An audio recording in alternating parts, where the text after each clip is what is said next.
পশ্চিমবঙ্গে যাত্রীবাহী ট্রেনের সাথে মালবাহী ট্রেনের সংঘর্ষে মৃত্যু হয়েছে অন্তত ১৩ জনের। দুর্ঘটনায় আহত হয়েছে যাত্রীবাহী ট্রেনের অনেক মানুষ।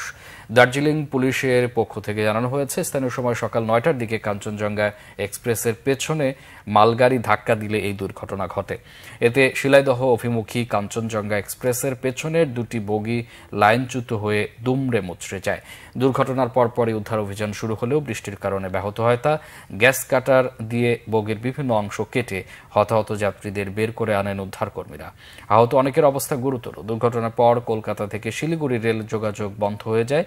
দুঃখ প্রকাশ করে বিবৃতি দিয়েছেন রাষ্ট্রপতি দ্রৌপদী মুর্মু, প্রধানমন্ত্রী নরেন্দ্র মোদী এবং পশ্চিমবঙ্গের মুখ্যমন্ত্রী মমতা বন্দ্যোপাধ্যায়।